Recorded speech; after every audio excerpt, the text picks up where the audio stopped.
Hello guys, welcome to our channel Indian comics universe. आज की comics है इच्छाधारी नागराज। तो चलिए शुरू करते हैं। मुंबई के जुर्म के शहंशाह शंकर शहंशाह से मणि हासिल कर नागराज नागमणि द्वीप पर पहुंच गया। तुम कौन हो युवक, और विश्वप्रिय कहाँ है? मेरा नाम नागराज है और आपकी अमानत मेरे पास है, और मुझे अफसोस है कि विश्वप्रिय अब इस दुनिया में नहीं है। नहीं भैया। दूसरे दिन नागराज, हम चाहते हैं कि तुम स्वयं अपने हाथों से इस मणि को देवी के मस्तक पर स्थापित कर दो। नागराज ने उनका अनुरोध मान लिया और पवित्र अजगरी गुफा में देवी की जय जयकार गूंज उठी। नागराज, देवी की पूजा अर्चना के पश्चात जब मैं कहूं तुम मणि नागमणि के मस्तक पर स्थापित कर देना। नाग देवी की जय हो। पुजारी बाबा ने पूजा प्रारंभ की तो नागराज नागरस्सी की सहायता से नाग देवी के मस्तक तक पहुंच गया। जैसे ही नागराज ने देवी के मस्तक पर मणि स्थापित की, पवित्र गुफा घंटियों के मधुर स्वर से गूंज उठी, और जैसे ही नागराज मणि स्थापित कर नीचे उतरा, देवी के हाथ में थमी माला उसके गले में आ पड़ी। ओह माला! नागराज, हमारी देवी का आशीर्वाद तुम्हें मिल गया है। हम चाहते हैं कि अब तुम यहीं रहो। हाँ, इस द्वीप की बागडोर अब तुम्हें सौंपता हूं नागराज। मैं तुम तक यहां से राजा हो। नागराज देवी के आगे नतमस्तक हुआ, बुदबुदाया, हे देवी माँ, अगर आप वास्तव में मुझ पर प्रसन्न हैं तो मुझे आशीर्वाद दें। इंसाफ के लिए लड़ते समय मेरे कदम कभी न डगमगाएं। उधर मणि स्थापना समारोह चल रही थी और इधर इच्छाधारी नागों के द्वीप पर मंडराता हुआ हेलीकॉप्टर। पाठक जानते हैं कि इस द्वीप पर केवल इच्छाधारी नागमानव ही रहते हैं, जिसे देखकर एक नागमानव देख चुका था। नागमानव की सर्पिली निगाहें उस विशाल निरंतर उस हेलीकॉप्टर का पीछा कर रही थी। नागमानव को देखते देखते हेलीकॉप्टर जंगल की धरती की ओर बढ़ा। धड़ाम! नागमानव भाग पड़ा। नागराज, नागराज, नागराज, ये धमाका कैसा था? देखना होगा, आओ मेरे साथ। नागराज पुजारी बाबा और विसर्पी के साथ मंदिर की पवित्र गुफा से बाहर निकला ही था कि नागराज, नागराज, क्या बात है शूलकंठ, ये धमाका कैसा था? नागराज तक पहुंचते पहुंचते शूलकंठ पूरा मानव बन गया था। उधर एक मशीनी चिड़िया गिरी है। मशीनी चिड़िया? हेलीकॉप्टर? ओह, अगर उसमें से कोई बचा होगा तो पहरी नाग उसे मानव देखते ही डस लेंगे। चलो मेरे साथ। उड़ती चिड़िया में आग लगी है। इधर द्वीप के प्रहरियों ने हेलीकॉप्टर को घेर लिया। ओह, ठहरो, रुक जाओ। नहीं। नागराज, ओह, तुम मुझे जानते हो? नागराज ने उसे हेलीकॉप्टर से बाहर निकाला और उसकी टांगें कुचल चुकी थी। नागराज, तुमसे इस तरह अचानक मुलाकात होगी सोचा भी नहीं था। मैं तो नागमणि द्वारा तैयार दूसरे नागराज की ही नीलामी में जा रहा था। नागमणि? दूसरा नागराज? ये क्या कह रहे हो तुम? नागमणि के बारे में जानने के लिए पढ़े नागराज का प्रथम कॉमिक्स नागराज। पश्चिम जर्मनी के कुख्यात अपराधी हुड का प्रतिनिधि लीवर हमें प्रोफेसर नागमणि ने गोवा में आमंत्रित किया है। वह एक बार फिर एक हथियार के रूप में दूसरे नागराज की नीलामी करना चाहता है। हम दूसरे नागराज का सार्वजनिक प्रदर्शन भी देख चुके हैं।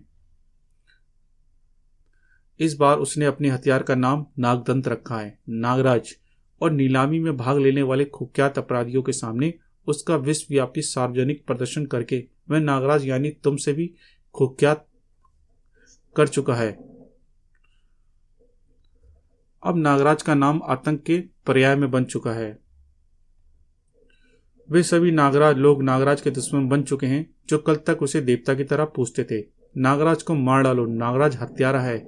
वह नागराज जो बच्चों के सर्वाधिक लोकप्रिय बन चुका था, उसका पुतला जलाने के लिए नागराज बच्चों का एक क्लब में एक सभा बुलाई है। बुराई के प्रतीक नागराज के पुतले को रावण के पुतले की तरह जलाकर भरी सभा में जलाया जाएगा। पूरी कहानी विस्तार से जानने के लिए पढ़ें नागराज का दुश्मन। नागराज दंत बीत चुका था।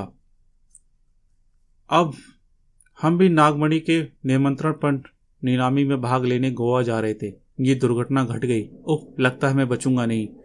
मुझे उस जगह का पता दो लीवर, जहां नागमणि है। ओह, लेकिन नागराज की बात सुनते ही लीवर जीवित नहीं बचा।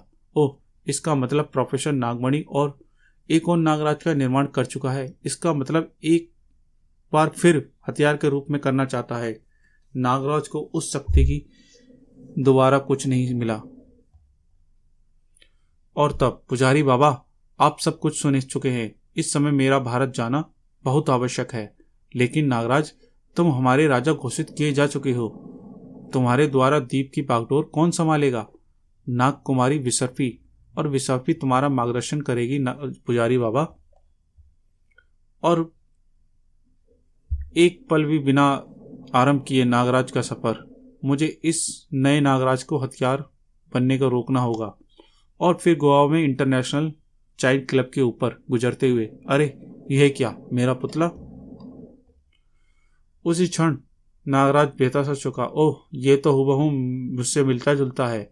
निस्संदेह यही नागमणि द्वारा बनाया गया नागराज नंबर 2 यानी नागदंत। लेकिन ये यहाँ करने क्या आया है? उसी क्षण नीचे नागदंत ने तबाही मचानी शुरू कर दी। उफ, मेरे रूप में नागदंत बच्चों में आतंक फैला रहा है। उसे रोकना होगा, अन्यथा वह तबाही मचा देगा।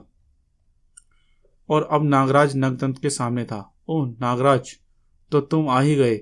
मुझे तुम्हारा ही इंतजार था। अब मरने के लिए तैयार हो जाओ। मैंने तुम्हें खत्म करने की कसम खाई है।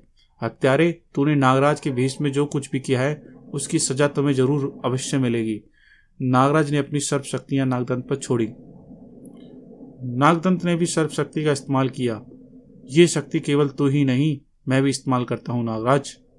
दोनों की सर्वशक्तियां आपस में पहुंच गई, उलझ गई। सर्वशक्तियां से इससे जीत नहीं सकता। इस पर जहरीली फुक्कार का इस्तेमाल कर कर देखता हूं। नागराज ने जहरीली फुक्कार छोड़ी। ओह, जहरीली फुक्कार! नागदंत ने जहरीली फुक्कार बीच में ही काट डाली। दोनों फुक्कारों के टकराते ही आग की भीषण चिंगारियां सी उठ गई। ये केवल धुआं। इससे शारीरिक शक्ति से निपट सकूं शायद। दूसरे ही क्षण नागराज और नागदंत में जबरदस्त युद्ध हुआ। नागराज का हवा में जंप लगाकर उसके कंधों पर खड़ा हो गया, लेकिन तुरंत ही नागदंत ठोकर जड़ दी। नागदंत ने पलक झपकते ही दूसरी तलवार निकाल ली। ओह, इससे बचना मुश्किल है। मेरी समस्त शक्तियां इसके सामने छीन पड़ रही हैं। अब मैं तुझे नहीं छोड़ूंगा नागराज। इसकी गर्दन धड़ से जुदा करनी होगी। और अब नागराज के पास इसके सिवा कोई और चारा ना था। नागदंत, आज तूने मुझे शस्त्र उठाने पर मजबूर कर ही दिया है। दोनों की तलवारें बिजली की तरह गर्जना के साथ टकराई। नागदंत ने फुर्ती के साथ पैतरा बदलकर वार किया। नागराज ने बार अपनी तलवार पर रोका।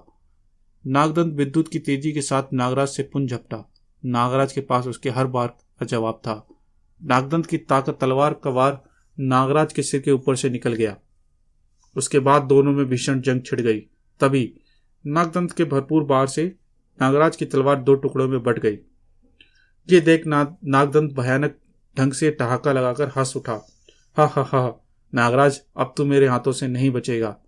नागदंत ने उछलकर एक ठोकर नागराज के सिर पर जड़ दी। नागराज को पहली बार दिन में तारे दिखाई दिए। नागदंत मौत बनकर उसके सिर पर मंडरा रहा था। नागराज, कर ले अपने गुरु और भगवान को याद। ओह, यह अंधेरा कैसा! और इससे पूर्व नागदंत की तलवार नीचे आती एक आवाज उसके मस्तिष्क में गूंज उठी। ठहरो नागदंत। नागदंत, पुलिस आ रही है और मैं यह नहीं चाहता कि तुम्हारी हकीकत सब पे जाहिर हो, इसलिए जितनी जल्दी हो सके वहां से भाग निकलो। इस आवाज को सुनते ही नागदंत वहां से भाग निकला। नागराज, तुमसे फिर कभी निपट लूंगा। उफ, मेरा सिर। उसी क्षण सायरन बस्ती पुलिस जीपों के क्लब प्रवेश में नागराज को चारों ओर से घेर लिया। वह रहा नागराज, गिरफ्तार कर लो उसे, जाल लाओ जल्दी। लेकिन तब तक देर हो चुकी थी। उफ, यह क्या चाल! नागराज, अब तुम बच नहीं सकते। बहुत रक्त बहा लिया तुमने। लेकिन इंस्पेक्टर, मेरी बात तो सुनो। जवाब पुलिस कमिश्नर ने दिया। स्विस बैंक ऑफ डकैती, 427 बोइंग विमान हाईजैक जैसे भयानक हत्याकांड के बाद अब कुछ सुनने को बाकी नहीं रह गया नागराज। और तुम्हारा यह खूनी खेल यहां भी अपनी कहानी स्वयं कह रहा है। नागराज बुरी तरह से फंस चुका था। समझाने की चेष्टा कीजिए कमिश्नर साहब, नागराज अपराधियों का काल है, ये सब मैंने नहीं किया। बल्कि नागराज चिल्लाया, आप सब लोग हकीकत नहीं जानते, मुझे इस जाल से स्वतंत्र कीजिए। कमिश्नर साहब, मैं असली अपराधी। उसी क्षण एक हेलीकॉप्टर इंजन का शोर करता हुआ गूंज उठा। हेलीकॉप्टर एक रस्सी से नीचे उतरी और कुछ ही देर में हेलीकॉप्टर नागराज को लेकर उड़ चला। उधर नागदंत प्रोफेसर नागमणि के हेडक्वार्टर के निकट, आज जरूर आका मुझसे रोक ना पाते तो मैं नागराज की खत्म करके ही लौटता। उसी संकरी सड़क पर गुजरकर नागदंत हेडक्वार्टर के मुख्य द्वार पर ही पहुंचा था कि भीतर पहुंचते ही वह एक लिफ्ट के मदद से ऊपर जाने लगा। लिफ्ट ऊपर एक गोलाकार हॉल में जाकर रुकी। लिफ्ट से बाहर निकलते ही प्रोफेसर नागमणि ने उसका स्वागत किया। आओ नागराज उर्फ नागदंत, मैं तुम्हारा ही इंतजार कर रहा था, और अब यहां तुम्हें नागराज का फेस मास्क लगाए रखने की कोई मजबूरी नहीं है। नागदंत ने नागराज वाला मास्क चेहरे से उतार लिया, फिर बोला, हाँ, यहां मुझे इसकी आवश्यकता नहीं है, लेकिन आका, आपने मुझे नागराज को खत्म करने से क्यों रोका? नागदंत, क्योंकि मैं नहीं चाहता कि पुलिस या दुनिया यह जाने कि आतंकवाद का दुश्मन नागराज मर गया है और आतंक फैलाने वाला नागदंत है। फिर अगर तुम ऐसा कर देते तो दुनिया भर में जितने भी नागराज के दोस्त हैं वे सब उसके एक होकर हमारी बोटी बोटी नोच देने के लिए सिर पर कफन बांधकर निकल पड़ते। नहीं नागदंत, नहीं, मैं तुम्हें नागराज बनाकर इस दुनिया के सामने लाऊंगा और दुनिया कभी नहीं जानेगी कि असली नागराज मर चुका है। लेकिन तब तक तो नागराज जेल पहुंच चुका होगा। दुनिया की कोई जेल नागराज जैसी हस्ती को कैदी बनाकर नहीं रह सकती। वह जल्द ही जेल से भागकर निकलेगा। तब उसे केवल अपने दुश्मन यानी तुम्हारी तलाश होगी। और अगर तुम यह समझते हो कि तुम नागराज को खत्म कर सकते हो तो यह तुम्हारी भूल है। तुम दोनों को ही शक्तियां असीमित हैं, इसलिए नागराज को समाप्त करने के लिए मैंने तुम्हारे साथ साथ ताकी का भी निर्माण किया है। ताकी? नागदंत को लेकर प्रोफेसर नागमणि लिफ्ट में सवार हो गए। आओ तुम्हें दिखाता हूं ताकी। हल्की सी ठंड बर्दाश्त नहीं है। लिफ्ट ऊपर एक झटके छोटे से कैबिन में जा पहुंची, इसलिए ताकि को हीटर युक्त एक शीशे के चैम्बर में बंद करके रखा गया है ताकि पूरी एनर्जी उसे मिलती रहे।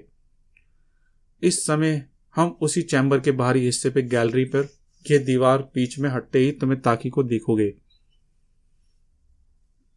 दीवार हट गई और ताकी पर निगाहें पड़ते ही नागदंत के मुंह से विस्मयी चीख निकल पड़ी। उफ, यह तो साक्षात यम का रूप है। यह नागराज की मौत है नागदंत। प्रोफेसर नागमणि ने बटन दबाकर स्विच स्थान बदल दिया। अगर इसका विष नागराज के शरीर में प्रवेश कर गया, नागराज के शरीर को तुरंत लकवा मार जाएगा, लेकिन इसके लिए नागराज को यहां लाना होगा। दोनों लिफ्ट से वापस चल पड़े। बहुत आसान है, नागराज को तुम्हारी तलाश है। अगर तुम उसे कहीं दिख जाओ तो वह तुम्हारा पीछा करता हुआ यहां जरूर पहुंच जाएगा। और फिर उधर नागराज को एक खास किस्म की गैस सुंघाकर बेहोशी की अवस्था में एक लोहे के मजबूत बॉक्स में कैद कर दिया गया। फिर अब उसे होश आया तो उफ, ये क्या, इन लोगों ने मुझे कहीं कैद कर रखा है। ये कोई लोहे का बक्सा लगता है। उफ, मैं इसमें हिल भी नहीं पा रहा हूं। इस बार तो बुरे फंसे नागराज। बेटे कमबख्तो, बड़ा मजबूत जाल बनाया है तेरे लिए, लेकिन मुझे किसी भी तरह इस कैद से निकलकर जेल से फरार होना है और नागदंत की असलियत सबको बतानी है। मगर ये मजबूत संदूक, इसे शायद तोड़ ना पाऊं। बाबा गोरखनाथ, मुझे रास्ता दिखाओ। नागराज, अब समय आ गया है कि जबकि तुम्हारे भीतर इच्छाधारी शक्ति का संचार हो चुका है। इच्छाधारी शक्ति? हाँ नागराज, अब तुम अपनी इच्छा से खुद को किसी भी रूप में परिवर्तित कर सकते हो। आज से तुम इच्छाधारी नागराज हैं। इतना कहते ही गोरखनाथ का अक्स लुप्त हो गया। अगले दूसरे ही पल नागराज ने इच्छित रूप से कल्पना की और ओह, मेरा शरीर सांप में बदल गया। अब इन छिद्रों से मैं आसानी से बाहर निकल सकता हूं। वाह, मेरे भीतर इतनी बड़ी शक्ति का संचार हो चुका है और मुझे पता भी नहीं। बाहर आकर नागराज ने बाबा गोरखनाथ की मन ही मन प्रणाम किया। और अब नागराज को जेल की वे कोठरी भला कैद कैसे रख सकती थी। ओह, ये बेचारे क्या जाने कि नागराज तो कब इनकी कैद से आज़ाद हो चुका है। इन्हें बेहोश करने के लिए मेरी हल्की सी पुकार ही काफ़ी है। नागराज ने तुरंत नीचे जंप लगा दी। इन सबके सामने मुझे अपनी इच्छाधारी शक्ति का इस्तेमाल नहीं करना चाहिए। जल्दी करो, भागो, उसे नीचे वाली मंजिल पर घेरो। वह रहा। इस पेड़ का लचीला तना कब काम आएगा। जंप। ट्रक तेजी के साथ दौड़ता चला गया। अचानक नागराज के मस्तिष्क को झटका लगा। एक ही पल नागराज ड्राइविंग की ओर झांका। ड्राइवर कहाँ गया? ये तो बेहोश है। नागराज की छठी इंद्री खतरे को सिग्नल देने लगी और कूदो। ट्रक खाई में कूदा। उधर ट्रक के कूदने के बाद नागराज अभी संभला ही था कि मुझसे तो मिलते जाओ नागराज। तू नागदंत, तुम्हारा असली रूप यह है। मैं जानता था मुझे दर्शन दोगे। तुम मुझ तक कैसे पहुंचे? अब तुम बचकर नहीं जाओगे मुझसे। अचानक इतना कहते ही पूर्व नागदंत ने नागराज को सर्वशक्तियों से बांध लिया। उफ, यह क्या? नागराज, तुम्हारी तरह नागदंत भी दुश्मन को अवसर नहीं देता। नागदंत ने एक विशाल चट्टान नागराज पर उछाल फेंकी। अब बचो नागराज। पल के हजारों भाग नागराज ने अपनी शक्ति को बुलाया और फिर तुरंत ही एकदम से सांस छोड़ने के बाद सांपों की पकड़ छूट निकल गई। नागदंत, तुझे अब नहीं छोड़ूंगा। चट्टान पर नागदंत की शक्तियों को कुचल दिया, लेकिन इससे पूर्व नागदंत की बची हुई सर्वशक्ति वापस उसके जिस्म में समा जाती। नागानंद, मेरी आवाज सुनो। चुपचाप नागदंत की सर्वशक्तियों के साथ तुम भी उसके जिस्म में समा जाओ, ताकि अगर इस बार नागदंत बचकर भाग जाए तो मैं उसे खोज निकालूं। नागानंद नागराज के जिस्म में वास करने वाले सर्पों का सेना नायक है। नागराज आवाज सुनते ही वह सरासर नागराज के शरीर से बाहर निकला और वापस लौटती सब शक्तियों के साथ उसमें समा गया। इधर नागदंत का मस्तिष्क तेजी के साथ चलता रहा। यही मौका है, मुझे भाग निकलना चाहिए। नागराज पाताल लोक में भी मेरा पीछा करेगा और मैं यही नागमणि चाहते हैं। ओह, भाग रहा है, लेकिन मैं इसका पीछा पाताल लोक तक नहीं छोड़ूंगा। तुम कहीं भी क्यों नहीं छुपो नागदंत। नागानंद के मस्तिष्क से मेरा संबंध लगातार बना हुआ है। आज नागराज तुम्हें ढूंढ निकालेगा। नागदंत प्रोफेसर नागमणि के हेडक्वार्टर पहुंच चुका था। मैंने अपना काम कर दिया है। नागराज मेरा पीछा करता हुआ आ ही रहा होगा। नागमणि ने तुरंत एक अन्य टीवी स्क्रीन ऑन कर दी। मैंने मुख्य द्वार खोल दिया है। अब लिफ्ट से उसे लेकर सीधा अपने शीशों वाले चेंबर पे छोड़ेंगे। यहाँ उसका स्वागत के लिए तैयार है। तो यहाँ बनाया है नागमणि ने अपना हेडक्वार्टर। नागराज लिफ्ट से सवार हो गया। नागानंद की स्थिति बता रही है कि नागदंत 200 फुट की परिधि में है। नागराज ने बीच में लिफ्ट से रोकने की चेष्टा की, मगर वह नहीं रुकी। लिफ्ट क्यों नहीं रुक रही? कहीं गड़बड़? फिर लिफ्ट रुकी। मुझे सावधानी से बाहर निकलना होगा। और बाहर निकलते ही नागराज उछल पड़ा। तब तक लिफ्ट वापस आ चुकी थी। नागराज के संभलने से पूर्व ही ताकी ने भयानक ढंग से फुकारते हुए नागराज को अपने शिकंजे में जकड़ लिया। उफ, इसकी फुकारों से तो दम घुट रहा है। इसके ढंग से बचना होगा। ताकी ने अपने भयानक विष से बुझे दांतों को नागराज की ओर बढ़ाया। तुम्हारी टक्कर नागराज से है दैत्यराज। ओह, दोहरी मार। ऐसे खेल में मजा आता है मुझे। ताड़, धरती को अभी नागराज की जरूरत है शैतान। ओह, अगर इससे 2-4 पलटियां और लगाई तो मेरा सूरमा बना जाएगा। मेरा दम घुट रहा है और इसे की गर्मी। उफ। प्रोफेसर नागमणि नागदंत के एक बेहद हैरत का अंगेज कारनामा होते देखा। अरे, यह क्या? नागराज ने अपना रूप बदल लिया। इच्छाधारी नागराज। इच्छाधारी नागराज? तुम्हारा पाला इस बार नागराज नहीं, इच्छाधारी नागराज से पड़ा है प्यारे। नागराज ने ताकी के दोनों हाथ जकड़ लिए और उखाड़ फेंके। तत्पश्चात नागराज ने ताकी को हवा में उछाल दिया। तुम्हें हल्की सी भी ठंड बर्दाश्त नहीं है ना? नागराज ने ताकी को शीशे की दीवार पर खींच मारा। तापी का शरीर टकराने से टावर से गिरने लगा।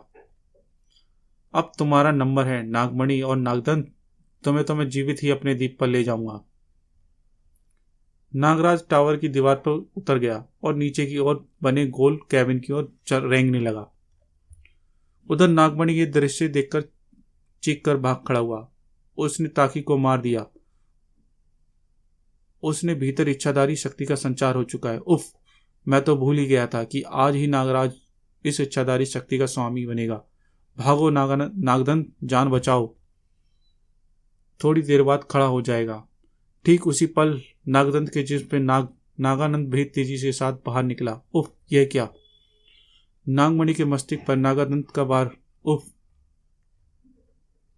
ये देखते ही नागदंत चीखता हुआ नागमणि की ओर लपका। नहीं आका, नहीं, मैं तुम्हें मरने नहीं दूंगा।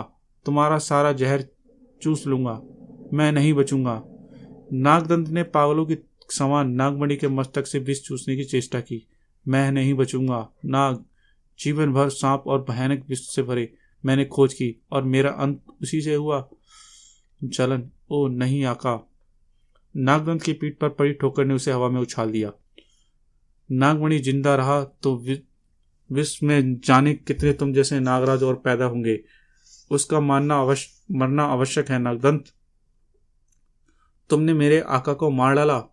हाँ, और तुम्हारा दिमाग दुरुस्त करने के लिए मैं अब तुम्हें अपने द्वीप पर ले जाऊंगा, कैद करूंगा, जहां मैं तुम्हें चाहो जैसा सोचा से नहीं निकल सकते। मुझे तो यह टावर तुरंत छोड़ना होगा। उफ, नागरस्सी का प्रयोग करूं, अन्यथा नीचे गिरने से मेरी हड्डी पसली नहीं बचेगी। टावर से कूदकर नागराज नागरस्सी पर उछल गया। इसी पल भयानक विस्फोट के साथ टावर टुकड़ों में बिखर गया। नागदंत ने सर्प रस्सी पर झूलते हुए नागदंत को दबोच लिया। नागदंत, तुमने मेरा नाम लेकर लोगों को बहुत आतंक फैलाया है। अब तुझे अपने वायदे के अनुसार टीवी के सामने लेकर चलूंगा। नागराज नागदंत को साथ लिए नीचे कूद पड़ा। अभी तुझे भाग निकलना चाहिए। भागता कहाँ है बेटे नागदंत? उफ, यह क्या? फिर नागराज उसे उठने नहीं दिया। नागराज की इतनी मार शक्तिशाली थी कि गर्दन घूमती हुई घुस गई, केवल बेहोश हो गया। अभी दूरदर्शन का राष्ट्रीय कार्यक्रम समाप्त नहीं हुआ होगा। मैंने अपना वायदा पूरा किया दोस्तों। यही है नागदंत जिसने नागराज बनकर स्विस बैंक में डकैती डाली और विमान हाईजैक के साथ सैकड़ों लोगों को मार डाला। इसका निर्माण करता नागमणि भी समाप्त हो चुका है और यह मेरे कब्जे में है। मैं इसके विकृत मस्तिष्क को सुधारने की चेष्टा करूंगा और कानून के रखवालों से प्रार्थना करूंगा कि इस बार वो दूरदर्शन को घेरने की चेष्टा मत करे, क्योंकि मैं नागदंत को अपने साथ लेकर ही जाऊंगा। नागराज का मैसेज सुनते ही पब्लिक में हर्ष की लहर दौड़ उठी। वाह, आखिर नाग ने अपने माथे से लगा कलंक धोड़ ही डाला। मैं तो पहले ही समझा था क्या नागराज ऐसा नहीं कर सकता। वह जरूर किसी शैतान का काम है। Nagraj, you are the great. बच्चे खुशी से उछल पड़े। Nagraj superhero, you are really superhero Nagraj, hurray. जहां नागराज का पुतला जलाया था वहीं नागराज का एक दिन अभिनंदन भी करेंगे। और इधर नागराज अपने हेलीकॉप्टर पर उड़ चला था। नागमणि की मृत्यु की खबर पाकर कल होने वाली नागदंत की नीलामी में भी कोई नहीं आने वाला, इसलिए अब यहां रुकने का कोई लाभ नहीं। समाप्त। तो गाइस, आपको वीडियो कैसी लगी? वीडियो को लाइक करना और चैनल को सब्सक्राइब करना ना भूलें।